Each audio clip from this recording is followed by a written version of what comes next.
push us out live right now. We'll see how this goes. We are live. Welcome, You sound everybody. like you sound great, by the way. Thank you. We had a little hiccup, so I had to reboot, but I think I figured out one of the issues that we were having.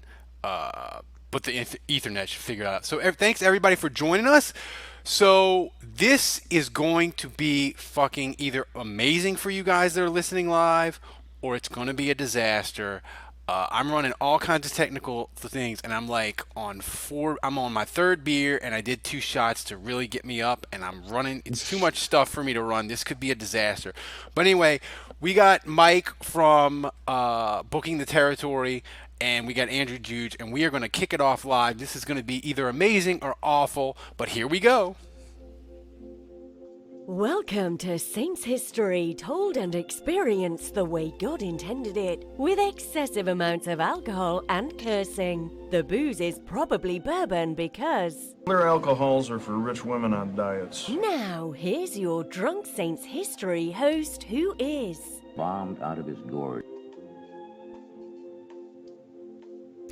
All right, everybody, welcome to a super special live edition of Drunk Saints History.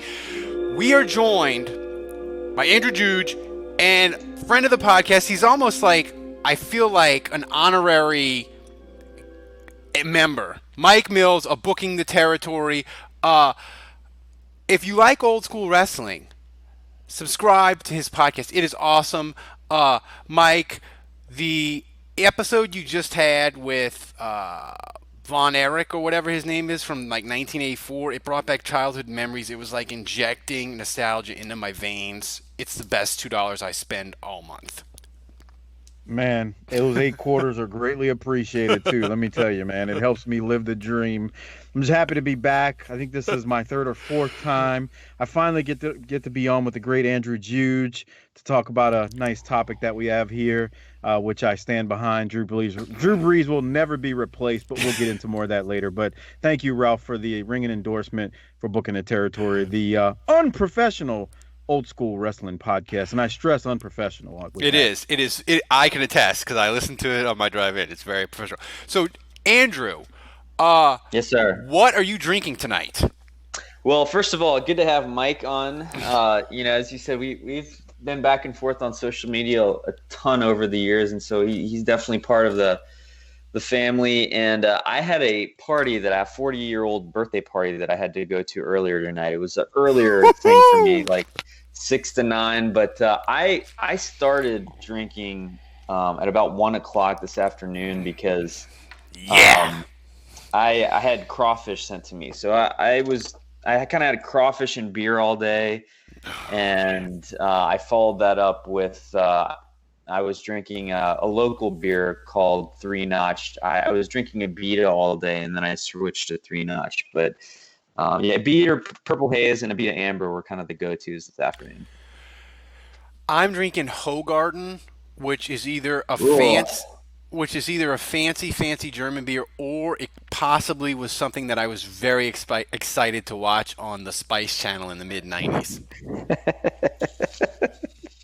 And Mike, people that listen to the Drunk History episodes, we know that you are always drinking the same thing, very consistent. That's right, Hennessy. That's all I drink, straight up. Not on the rocks, nothing mixed in it. Just a glass of straight Hennessy. It is the greatest drink that God has ever given us. You're a better man than I am. You are. I mean, that's it. You know what though? If you like it, stick with it. That's what I say. In certain bourbon, people get on me for my honey bourbon. I don't give a shit. But tonight I'm with the Hogarten. So, all right. So Mike came up with this topic, and I think it's a magnificent one. And Mike was like, "We got to have Juge on because I have thoughts." And I think it's a great topic because I was arguing with the PFF guy today. He was like, the Saints, they could have gotten Teddy Bridgewater and not given up a third-round pick. They could have signed him this year, which ties into this topic of Mike says, look, Brees, it's never getting replaced, and we need to enjoy it, and we need to accept it, and this is sort of a nostalgia episode of Drew Brees appreciation. But, Mike, I'm going to give you the floor to start because this topic is all your idea.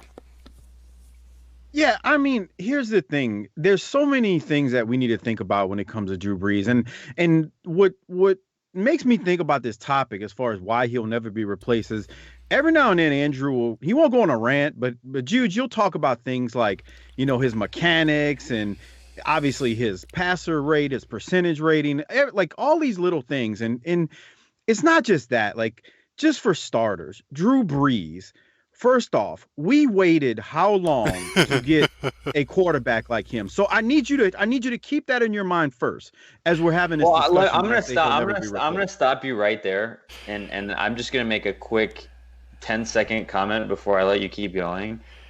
I think in our wildest dreams, we imagined a quarterback one day that would be amazing, and Breeze has managed to surpass that and basically become better than our wildest imagination when we imagined having an elite quarterback. It is, Absolutely true. and here's Anyway, the continue. and here's the and here continue, Mike. Okay, so let me just lay some things out, and then that'll get our discussion going because there's so many things you got to think about. One, think about this franchise before Breeze. Literally, the second rated, or most people would say the second best quarterback in Saints history, besides maybe Archie Manning. A lot of people go Aaron Brooks. So like that's where we're at with this discussion. But that's one thing. But you got a guy who he's right now as of today most passing yards in league history, second in passing touchdowns with 520. He's only 19 behind Peyton Manning. Number one in completions, number one in completion percentage of all time. We had one playoff win before this guy. Since him, we've got 8. And if not for the Minneapolis Miracle and us getting raped by the refs this past conference championship, we would have had that's 2 more playoff wins he us. And that's no, and then we may have gone on to even win a Super Bowl. I mean, just all these division titles he's gotten us, 7 playoff appearances. I mean, when you think about him, there's no way we are going to replace this man. It just does not happen most of the time where you go from Brett Favre to Aaron Rodgers. And I don't think Saints fans, because what happens is in human nature, you become so accustomed to things. It's like a millionaire. They get so used to having money that they don't realize that they have a lot of money because the human condition just breaks it down to where they just can't appreciate what they have. And that's what it is with Saints fans right now. I I've want got plenty of friends. I want I want to give you a quick stat. Go ahead. Aaron Brooks, his best season for the Saints, his best quarterback rating ever for the Saints in 1 year, 88.8. Drew Brees' worst quarterback rating for the Saints, 89.4. And so there's another stat that is just like wow. And we're not comparing him to Brooks. What we're saying is, well, or what I'm saying is, I've got a friend who's been bagging on Breeze since that Seattle playoff loss when Seattle was the number 1 seed and we were the wild card and we got past Philly and went to Seattle. He's like, Breeze is done. Since then, Breeze is done. His arm strength. He's one of those arm strength guys, and he's just like, and he played football, so he kind of knows a little bit about the game. But he's like, he's been wanting to replace Breeze since 2013. But what I mean, you have to appreciate this man. He is not only one of the best, obviously the best Saints quarterback ever. He is one of the best quarterbacks in the history of this league. His decision making, everything from that to the mechanics, he will not be replaced. We need to savor and realize what we have watched since '06 is as close to quarterback and perfection as you are going to see. And I feel bad for Teddy Bridgewater and anyone that tries to follow Breeze because they are going to get like a mud hole stomped on them by fans. It's going because Breeze has critics, and if Breeze has critics, imagine Bridgewater, whose mechanics aren't all there like him. What he's going to get is just we ain't replacing him. Jude hits the nail on the head all the time when he talks about his mechanics. It's so true. The dude is so perfect, you don't realize what imperfection looks like anymore. It's true. Andrew, that's what I wanted to try to segue to, but I want to say this. Most franchises in NFL, if you look at them, they have one great quarterback, and that's it. Like the transition that the Colts made from Peyton Manning to Luck and Favre to Rodgers, and even San Francisco from Montana to Young. Like that shit doesn't happen, man. Most teams, it's like Miami. They had Marino. It's been dog shit since. Buffalo hasn't scored a fucking touchdown in a playoff game since Clinton was president. All right, so I mean that's just facts, and so you're gonna go. And it's going to be dark. But Andrew, you watch the film. Explain to people his mechanics, because I feel like it's just something that people miss, experts miss. It's just the damnedest thing. He never looks like he's like making a bad throw. Like he'll make a bad read or whatever, but he never looks like you're like, "Oh my god, what was that?" Well, I think the impressive thing about Brees is that his mechanics under duress. Like it never really falters. And so, I mean, I think you can say this for any athlete. I think when you hear evaluators talk about quarterbacks, they say, most of these guys at the elite level, if they're in shorts and you're running them through a combine, they're all going to throw a pretty ball. And the mechanics they're all going to look great. And I can tell you this as a tennis player, it's, when someone's warming up, usually if they're at a certain level, their strokes are going to look good. But that stuff is out the window when you start to stress. You put them in a stressful situation. And so if you're in a match and you're playing a point and it's the third set, it's a big point, and they're tired, that's when the mechanics start to break down. And when you're a quarterback and all of a sudden your right tackle is beat and you've got half a second to get rid of the football and put it somewhere accurately before a 6'4", 280-pound defensive lineman that runs a 4.5 40 is about to rip your head off, your mechanics are going to break down. 99% of quarterback panic in that situation. That's where I think Brees is most special, because he will still have his mechanics in place. He will still have his technique. He will load. He will throw properly, and that's how, in a moment like that, a 5-yard pass where he dumps it off to Kamara, but he hits him in stride, right in his hands, and the throw is perfect on the money, and Brees gets lit up, but it's an 8-yard gain where other quarterbacks might throw it just behind Kamara, and he tips the ball up, and it's intercepted by the safety, and it's run back for a touchdown. Those little details are the difference between a quarterback that's rated 88.9 and 100.6. Here's the thing with Brees. Throughout his history with the Saints, I can realistically say there's only been about 3 times where I looked at him and was like, his mechanics are shot and he's shook. The Monday night game against Seattle in 2013, where Seattle just kicked the shit out of the Saints, and the Saints, their plan was totally bad, and Seattle's, that's arguably a top 3 defense of all time. They just shook him, and his mechanics were a wreck, and the Saints were a wreck the entire way. And unfortunately, the fourth quarter against the Rams in the NFC Championship game. But that's it. Like, the rest of the time, when he has bad games, it ain't mechanics. It just doesn't happen. I mean, you think 13, 14 years, that's it. It's amazing. Ralph, and let me say one thing. I know it didn't end well, the Minnesota game with the Minneapolis Miracle. That second half that he had. Jesus Christ. There's not another quarterback on the planet besides Brady who could do what he did. He was under duress. That defense was real, and he pulled nuggets out of his ass all day in that second half. And if not for a miracle, they go to Philly and whoop that tail, and then they go on to win the Super Bowl. So that's just me.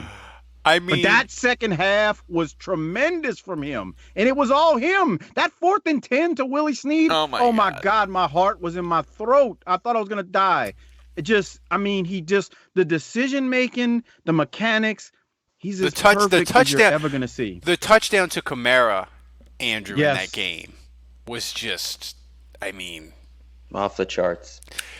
Here's the thing, and I want to get. So that's the thing. Like it's the short passing sometimes where the brilliance is lost on us. It's the location of the football consistently. time after time on these short to intermediate routes. Like, it matters if you're hitting the guy in the hands in stride versus just behind him where he has to adjust his body and fall down after the catch. I mean, especially when, Kamara is such an important part of your offense. We're hitting him in stride and just getting those small little window wins against the defender. It's a difference between a 12-yard gain and a 3-yard gain. I mean, it's a game of inches. Every detail matters, and Brees has always been one of those guys who goes the extra mile to overanalyze every detail. And Andrew, and how many times do those little short passes keep drives moving? Those, and that's all it's about. You got to get those times, and the answer to your question is countless times in one game. Well, and it's not just. And most people gloss over it; they don't even think about it. They think and about here's the thing, yeah, and here's the thing. People, Andrew, you gave the example of, hey, he throws it just a little bit behind Kamara. It's tipped. It's an interception, and it's disaster. But I'll go a different way. A quarterback who's pretty good throws it just a little bit behind Kamara, so he has to wait a split second, and 3rd and 6, he picks up 4.5. Yep. And you don't get the first down. But that's exactly the point I'm making, yeah. Yeah. Absolutely. But I feel sorry, honestly, I feel sorry for the people that say, hey, like, it's time to move on from Brees, the arm truthers. Oh, my God. He doesn't have it anymore. Because here's the thing. Like, I feel sorry for them because, number one, that's bad analysis. Like, I'm going to say, like, it's a stupid thing to say. It really is a stupid thing to say. It is. But that aside, I feel sorry for them because crazy pills. They will never be satisfied with anyone ever watching their football. I don't believe there is ever anyone that could possibly land on their level of expectation if they're saying those things about Brees. You ever do too many shots in a short period of time, and the room, it doesn't really spin, but you feel like the walls are like moving ever so slowly. Like, Mike, what's the top of the mart where you could eat dinner and it would like rotate slowly? Yeah, the where our reunion was that year. Yeah, the World Trade Center. I feel like that. Like I did too many. I did the 3 shots at Jack Daniels, just bam, bam, bam between beer 2 and 3, and I think it was a bad choice. But I want to get you guys' opinion and be as honest as you can. I know it's a long time ago, and I just want to say, Andrew, about your thing about people not being satisfied. Like, there's a whole generation of Saints fans. They don't know what bad quarterbacking looks like. And I know that they'll be like, I suffered through Aaron Brooks, the backwards pass. Dude, Aaron Brooks, his career rating was like 83, which is the same as Eli. Aaron Brooks, say what you want about him, he wasn't bad. He was like, sometimes he was really good, sometimes he was awful, but most of the time it averaged out to like, he was like the 15th best quarterback in the league, right? That ain't bad. So there's a whole generation. If you're like under 30, 30, you don't know what fucking bad quarterbacking looks like. You have no idea. And I know I sound like an old man, but I don't care. But Dude, Andrew, they can tell me I scream at cars and everything, but I've been through the Billy Joes. I've been through the ringer when it comes to Saints quarterbacks. I mean, don't give me. I've seen the worst. One drive of Doug Nussmeier was enough to ruin me for life. I mean, do you remember like the Billy Joes? I'm like, so they played 2 of them in the same year. Right. Dude, I mean, I puked on my floor every Sunday. I mean, here's the thing. We're all 3 of us are old enough to remember literally tuning into the Saints. And this actually went through our mind. Either how bad are we going to lose today or what kind of heartache are we going to have? Because there was no blowing people out usually. Don't get me wrong. You had those outlier games where it happened. But come on, man. What Brees has done since 2006, you're so used to it. You're just used to it and don't realize how bad it could be. And Aaron Brooks was not horrible. He made bonehead decisions. Don't get me wrong. That backwards pass was just so stupid. It doesn't even register. That's how dumb it was. So he had those moments, but he was serviceable. Which we don't want a serviceable quarterback after Brees because that ain't gonna cut it. And you're just not gonna get perfect like Brees is. He's as perfect as he's ever gonna get. I mean, we haven't even brought up Heath Shuler. I mean, right. I mean, the Saints. You talk about Pete. I was arguing with the PFF guy. He was arguing with the Saints. They shouldn't give up a third for Bridgewater. Dick gave up a third for Shula. I mean, yeah. I mean, all joking aside, Shuler. I would submit the 9 games he played with the Saints in '97 as top 5. Did he win the worst? He won the worst quarterback of all time when we did the bracket, right? All quarterbacks, every team, NFL history ever. I would submit Heath Shuler's 1997 season as top 10 all-time worst quarterbacking efforts of all time. So he was so bad. I mean, it's up there with Ryan Leaf, Jamarcus Russell, me.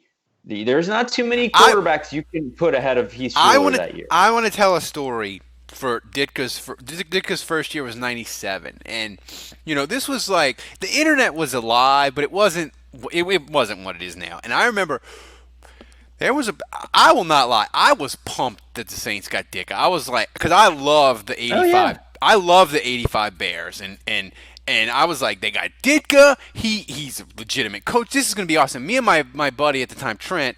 We go out to Saints minicamp for Ditka, the first minicamp under Ditka, and it's on air. It's fucking full, and they're running 7-on-7, and Shuler is missing dudes left and right, and my friend turns to me and goes, "I ain't no fucking coach, but that's 7-on-7. Should the ball hit the ground that much? You fast forward to Drew Brees." I would bet on 7-on-7, the ball never hits the ground at all. And probably over a 3-week period in training camp on 7-on-7, Andrew, it probably hits the ground 3 times, 4 times.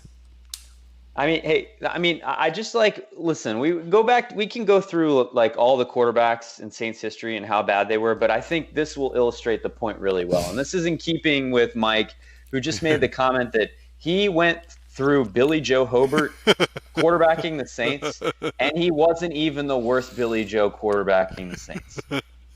I just saw a guy on the chat just now, Jason Champagne, and he just said, "I remember Dave Wilson, guys." Oh, Dave Wilson was big. I remember Dave Wilson, and I would submit he wasn't the worst Wilson quarterback. They had Wade. Wade had a good first 5 games, though, man. Wade was dealing for 5 games, and then it all fell apart. To a pumpkin. Yeah. I mean, you can literally drop Billy Joe as a first name or Wilson as a last name, and you're not even sure which horrible quarterback you're talking about. I mean, here's the thing with somebody asked me on Twitter is they didn't understand the late '90s. They're like, the Saints had 2 Billy Joes. What were they doing? They were just pulling people off the street like homeless people. I'm like, yes, that's what they were. Yeah. That's what Ditka was doing.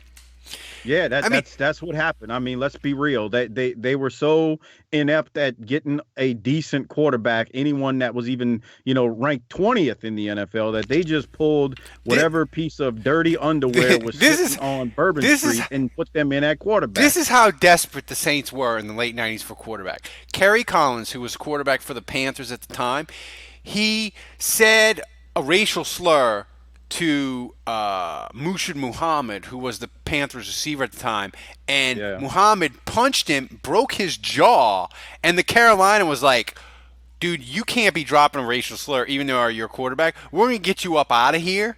And the Saints claimed him the next day and played him for like 8 weeks. Down the Bourbon Street. And he wasn't even bad. And he got a Dewey after he got punched in the face by Muhammad, and the Saints were like, "We'll take him," But here's the thing I want to talk. Here's the thing I want, and I want both of you to answer. But Mike, you start. When the Saints got Drew Brees, what was your initial thought process of like they're chasing Drew Brees hard. What was your initial thought process? And be honest. So you and I talked about that on the Drunk Saints History preseason for 2006. I think that was the first one I did. And I mean, you got to put yourself in the mindset of a Saints fan at that time who hadn't seen and had no clue what Drew was going to become. In my mind, I'm like, we're a city that's repairing ourselves. We're trying to move forward. Let's give him a chance. I mean, he's got the bum shoulder, but let's see what can happen. I mean, I wasn't like overjoyed, like, woohoo, we got Drew Brees, because the damn Miami staff said, nah, that shoulder's The shoulders up. are wrecked. It's far Yeah, off. that shoulder's erect. So in my We're going mind, with I was like, we're going with the dude with the bum knee. They went with Dante Culpepper, who at the time had a horrible knee. So right. So I wasn't like, I was not overly enthusiastic. I wasn't mad because I knew we were in a state at that point of we kind of had to take what we could get. It wasn't like you had, prime real estate that you were trying to sell these free agents. So I was like, all right, we got Drew. He showed a little promise in San Diego, but let's be real. If San Diego knew he was going to be what he became, Phillip Rivers would never have been the quarterback. They would have kept Brees even with the bum shoulder. So I wasn't enthusiastic. I was okay. I was average. I was like, all right, well, let's see what happens. Andrew, your thoughts? Well, on Mike, when you're a better man than me because I was pissed. I was pissed when they signed Brees. I was disgusted. I fully admit. I mean, I've said this many times on this podcast that I wanted Matt Leinart, and I did not want Brees. And I thought Matt Leinart was going to be a superstar. I thought Brees was going to be a disaster. And, obviously I was dead wrong on both. But I mean, in my defense, Brees had 3 years with the Chargers to start his career and was terrible. I mean, I think it's fair to say that Brees was not good his first 3 years. And so they draft Phillip Rivers. By the way, they had a very high pick to get Rivers because the team was so terrible. And by the way, Brees only started Brees only started his fourth year, the year that he started with Phillip Rivers, because that was before the new collective bargaining agreement, and Rivers held out, so Brees won the job, and San Diego started awesome, so Schottenheimer kept him in. They kept him in, yep. So, and Brees played well that year, and I think it would have been 2 years before he came to the Saints. So 2004, he was very good that year. And then he kind of regressed in 2005, which I think, and then he hurt the shoulder. So like 2005 wasn't a great year for Brees, and then he hurt the shoulder. So that kind of gave the Chargers the justification to say, yeah, well, he just hurt his throwing arm, and we didn't have a good year, so we're going to go with Rivers. And so, yeah, I mean, how am I supposed to feel as a Saints fan? Like, you're giving me a quarterback with an injured throwing shoulder who just got replaced by a draft pick because he was disappointing. And in 5 years in San Diego, he really only had 1 year where you could say he was kind of off the charts good, right? And so I wasn't that excited, and I didn't think it would work. And another thing is, I was like, hey, the Saints don't have Antonio Gates. They don't have LaDainian Tomlinson. I mean, they had Deuce McAllister, but like he was kind of, not as good as he used to be. So I mean, I don't know. They didn't have Tomlinson. They didn't have Gates, and I didn't feel like it was going to work. So and Deuce was coming off the knee. I was pissed when we got Brees. I wasn't so much pissed, but I had covered that Rose Bowl where Vince Young was amazing against USC. So I was kind of had a crush on Vince Young. But I will say this. I wrote a column at the time, and I was like, either Miami's going to be right or the Saints are going to be right. Both of these teams are not going to be happy with how this quarterback situation turns out. And I just said, please, God, let it be the Saints. Because if it's not the Saints, they might be in San Antonio in 4 years. And like Brees, I said at the time, like Brees has to be good. And I don't know if he's going to be good. I don't know if this shoulder's going to help, but he has to be good. And I know one of these teams is going to be really, really mad at their quarterback decision. And thank God it was Miami, and Nick Saban goes to Alabama, and you get that whole thing. But I have to say, like Brees' first year, like his arm, I mean, he was really good, and the Saints made the NFC Championship. But I remember looking at his arm, going like, "Oh man, it is not healed up. I don't know how this is gonna go. Like, Well, especially the first like month." he admitted to it, Ralph, in his book. You know, he Yeah. talked about during preseason how he couldn't even let it really rip until I think like the third game. He said, I think he launched one down to Stallworth at the time in preseason, and he was like, "That was the first time I threw a pass that far, and it felt okay." Like, so he goes into week one, and I mean, he's literally, I guess, kind of still healing, or at least mentally healing. It wasn't, again, it wasn't always roses at that time, even though they got to the NFC Championship game. But I still, in my mind, Juge, I had no clue that you were pissed at that point. I was never a Leinart fan. I don't know why. I couldn't tell you. I just never really always. I'm not a USC fan. I guess you can call me a hater. I feel like they just get way too much credit in that flag football conference they're in. But anyway, that's another story though. But I wasn't a Leinart fan, and it wasn't anything against him. I just was like, so I was kind of indifferent. And again, I had the mindset of, man, I don't want to lose the Saints. This is the one team I've had since I was a kid. I don't want them leaving to go to another city. So I was cautiously optimistic that Brees would be able to do something. And look, man, if you'd have told me back then that he would have given us one Super Bowl and we'd be here we are today with the two heartaches that we had the last 2 years, I'd sign up for that crap 7 days a week and twice on Sunday.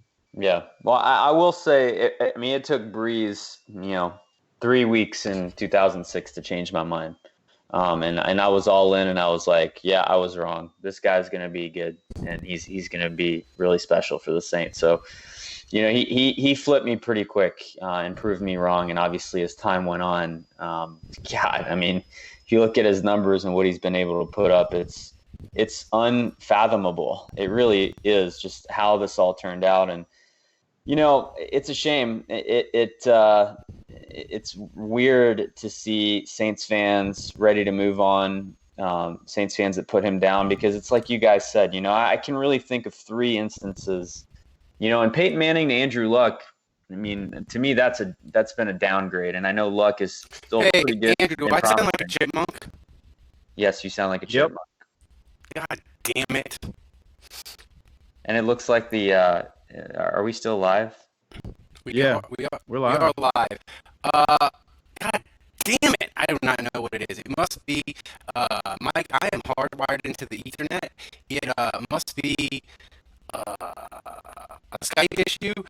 Everybody, hang tight. Mike and Andrew, hang up. I will reboot. We will be back in 1 minute.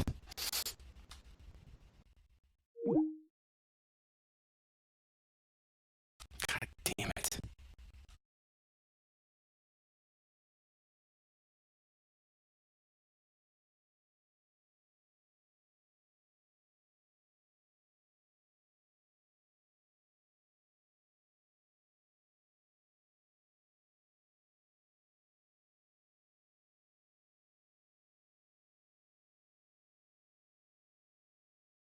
Hello, welcome to Skype call testing service. After the beep, please record a message. Afterwards, your message will be played back to you.